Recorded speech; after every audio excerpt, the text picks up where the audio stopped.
일단 사장님 좀 궁금한 거 있으시면 제가 먼저 조금 메모를 해놓고 답을 좀 해드리면서 한번 가볼게요. 아니면 전반적으로 설명을 먼저 해드리고 갈까요? 네, 일단. 예, 알겠습니다. 이 회사가 어느 곳인지부터 아셔야 되잖아요. 뭐 유튜브 많이 보셨어도 저희는 운수대통 로지스고요. 지금 교육부 인허가 받은 학원과 그리고 연구소까지 과기부에서 인정받고 진행하고 있고요. 정식 법인 운수사고요. 여기 운수사가 진짜 합당한 운수사인지 운수 법인은 있는지 허가증은 있는지 여쭤보라고 했는데 여쭤보시기 난해해서 그냥 다 넣어드렸습니다. 운수사가 관리하는 게 총 다음과 같이 있는데 여기서 중요한 건 바로 이 부분입니다. 급여 관리라고 하는데 우리한테는 운송료라는 표현이 맞아요.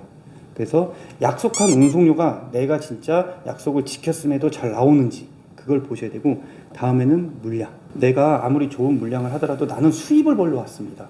근데 약속한 물량의 수입이 안 따라지면은 어려워지실 수가 있거든요. 그래서 그런 게 지켜지는지. 1번이 센터가 집에서 제일 가까워야 돼요.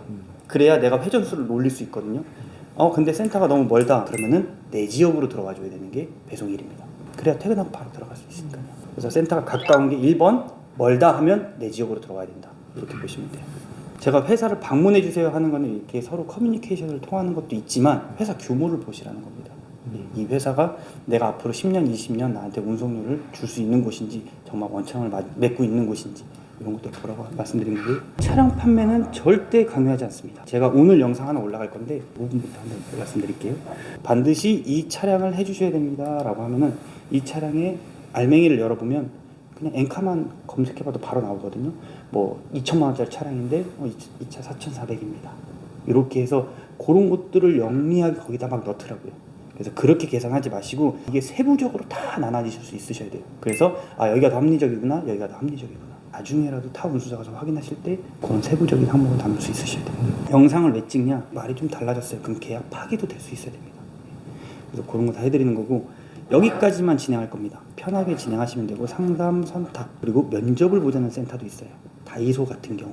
그래서 상담과 선탑은 무수하게 많이 하실 겁니다. 상담 가장 많이 하신 분이 나중에 얘기하더라고요. 내 형사인데 이렇게 해가지고 무슨 크게 상관없습니다 해서 계약을 하신 분이 영상에 올려져 있는데 하나하나 조목조목 형사 그만두고요? 네, 조목조목 다 보셨습니다. 그리고 나서 나 이거 이제 하겠습니다. 이거 내가 2번 타보고 3번 타보니까 마음에 든 것 같아요. 좋은 것 같습니다 하면 그때 계약이 이루어지고 그때 차 선택하시는 거예요. 차는 맨 마지막에 다 보고 사시는 겁니다. 그래서 이게 전반적인 회사 내용이었고요. 선탑은 그러면 차를 타본다는 거예요? 네. 차를? 네, 맞습니다. 두 가지의 선탑이 과정이 있는데요. 하나는 일머리를 본다고 합니다. 예를 들어 내가 들어갈 코스가 이미 기사님이 계신 겁니다. 아니면 내가 들어갈 코스가 이제 코스를 센터에서 만드는 과정이에요. 들어오신다 했으면 이 기사님과 이제 교체가 될 거고 만들어진 코스에 들어가게 될 거라서 탈 수가 없어요. 그럴 때는 다른 기사님 걸 타실 겁니다. 일머리는 선탑하시는 경우 중에 10% 정도밖에 안 되세요. 그럼 90%는 뭐냐? 내가 직접 팔 내 코스를 타실 겁니다. 왜 타야 되느냐? 어린이 보호구역은 얼마나 있는지, 집이랑은 얼마나 가까운지. 중요한 거는 그냥 어린이 보호구역이 2군데가 이상이 있는지를 보셔야 됩니다. 주차를 하셨어요. 물건을 배송해요. 카메라에 찍혔어요. 이의 신청하면 다 받아들여집니다. 근데 어린이 보호구역이 됐습니다. 안 됩니다. 18만 원 나옵니다. 그래서 먼 곳에서 내고 와야 되기 때문에 요거는 특수 점포라는 표현을 해요. 그래서 그게 2군데가 넘으면 저희가 조정을 하거나 아니면 다른 곳을 보는 게 맞습니다. 그런 거 봐드릴 거예요. 편의점은 6시간 기준에서 배송을 이루어지게 되는데요. 보시면은 상온이나 저온이나 6시간 기준입니다. 짧은 코스는 5시간 기준이에요. 그러면 곱하기 2하면 12시간인데 왜 13시간이냐? 돌아와줘야 되잖아요, 한번. 우리가 광주에서 동백을 배송했어요. 끝났어요. 오는 시간을 저는 1시간 정도 보는 거예요. 그래서 13시간 정도 하셔야 된다고 생각하면 육체적 강도는 조금 들어가셔야 돼요. 일단 저는 가능하면 저는 하고 싶어요. 제가 사실 이 부분은 겁을 드리고 가요. 맞아요. 예, 물론 선탑하시면서 뭐야 하실 수도 있어요. 이게 강도야? 저는 5, 60대 분들은. 그래도 이 중에서 뭐가 더 어렵냐 더 쉽냐? 상온이 더 어렵습니다. 어렵다는 건 무겁다는 겁니다. 맥주, 물, 저온은 샌드위치, 김밥, 저온 같은 경우에는 가벼운 거, 상온은 무거운 거. 물론 저온에도 우유가 꽉 차면 무겁겠지만 대기업은 되게 영특해요. 일을 똑같이 시키고 싶어 해서 무거운 물건이 적게 가고 하고요. 가벼운 물건이 많이 가게 합니다. 대신 6시간 기준은 비슷해요. 그리고 피킹이라는 게 있는데 피킹은 내가 갈 점포에 물건을 실어 놓는 겁니다. 근데 상호는 이미 피킹 작업이 되어 있고요. 저온은 안 돼 있습니다. 우린 그걸 보고 개수를 세는 겁니다. 이거 있고 저거 있고 저거 있고 오케이 싫고. 요게 상온일이고 그래서 상차하는 시간이 길진 않아요. 확인하는 시간만 빨리 하시면 상차하는 시간 길지 않고 그래서 1시간 잡는데 빨리 하시면 30분 만에도 끝납니다. 하지만 저온은 직접 하셔야 돼요. 상온은 상차 시간이 1시간이고요. 저온은 상차 시간이 2시간에서 2시간 반입니다. 내가 직접 로테이너를 쭉 끌고 가면서 하나하나씩 이렇게 담는 거예요. 저온은 배송 시간이 짧고요. 상온은 배송 시간이 깁니다. 요런 장단 이렇게 있는 거예요. 그래서 사장님 같은 경우에는 뭐가 좋으세요? 라고 물어보면 그냥 저는 뭐 상온이 제일 나은 것 같아요. 저온이 나은 것 같아요. 해도 두 개 다 태워가 드릴 거예요. 예. 제가 지금 12월 말까지는 네.